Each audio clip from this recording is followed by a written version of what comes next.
have it.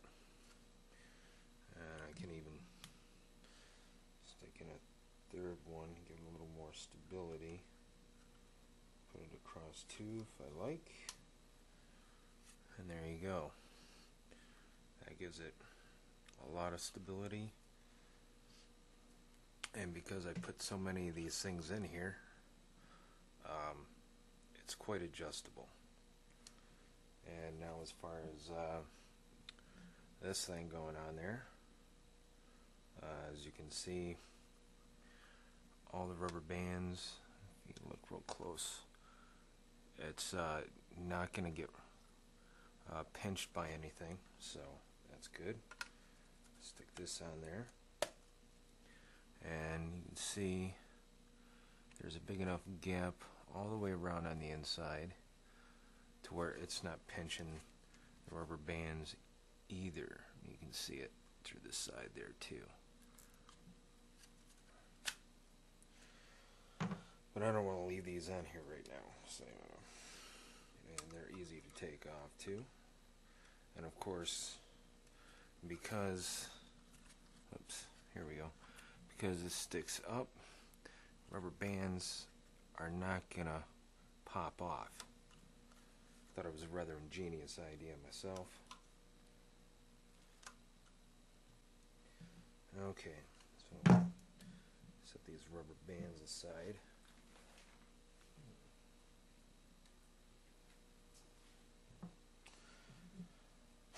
Now for the mating end of this. This is way too big. I need to cut this down. First thing I'm going to do is take this label off.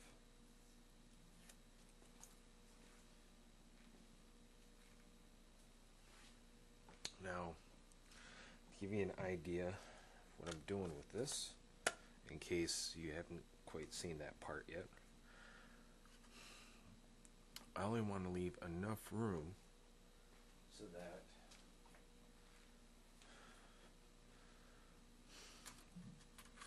when I stick this thing on there, I'm going to attach it. I'm going to attach it to this, but I have to leave enough on here so that I can. And this is going to go something. I'll use this end. Something like this.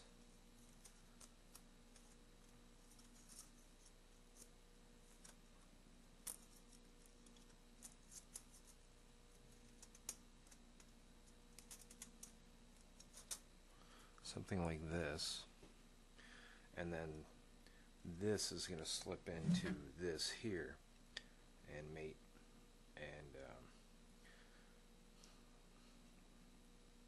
And it'll be secure and everything.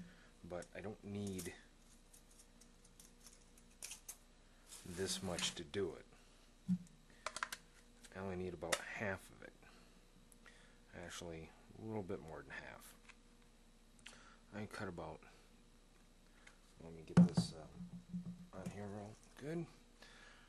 I'm only going to need about that much.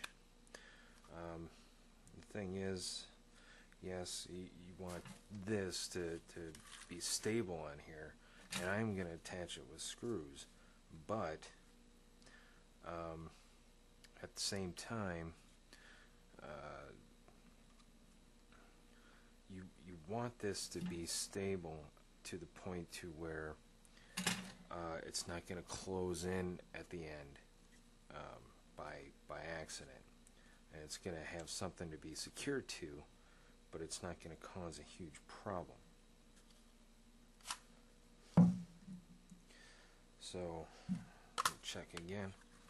I'm going to take about that much off, and I'll do this.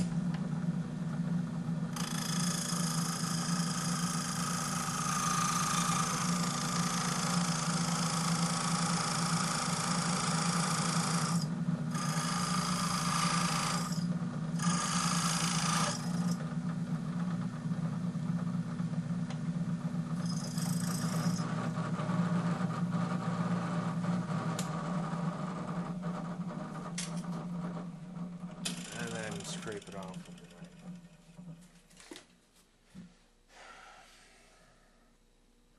And that fits on there like so. Remember, there's a little bit of a lip on here which helps keep it secure. So, but it doesn't really essentially matter. However, I'd prefer not to use the side that I cut. Even though it is straight, it is even.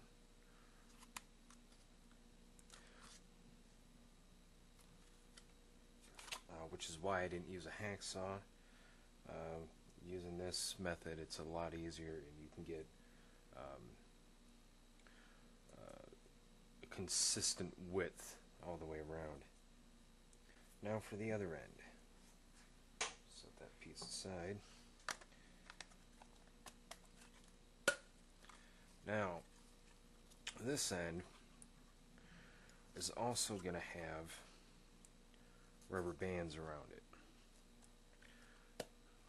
And it's also going to have this stuff attached to it. So they both are. One's going to have rubber bands, the other one is not.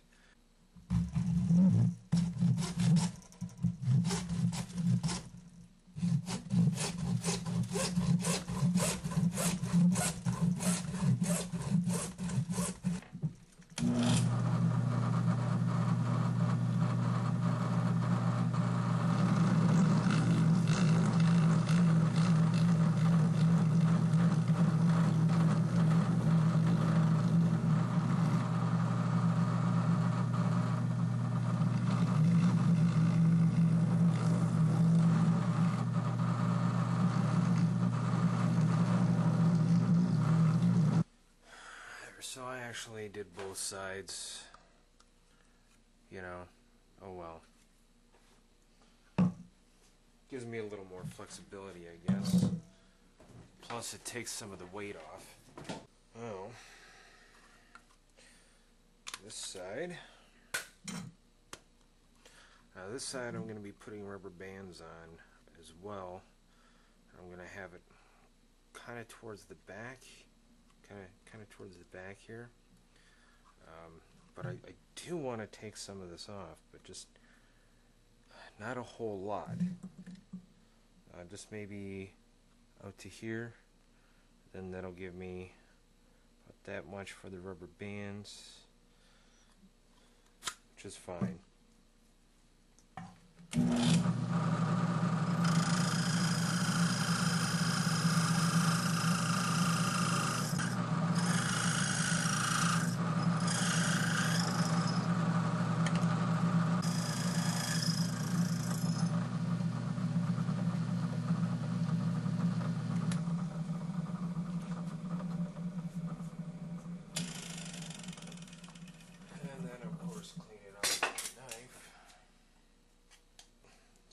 These two pieces.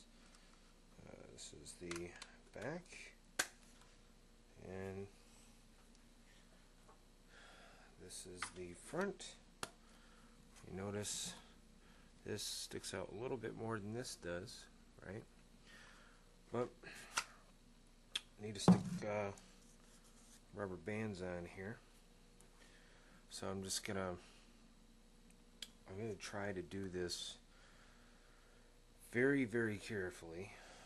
I don't want to go too deep into it, you know, and I want to make an even number of cuts, but I'm also going to have to gouge this out, make a little trench, so that the rubber bands aren't being pinched by this stuff.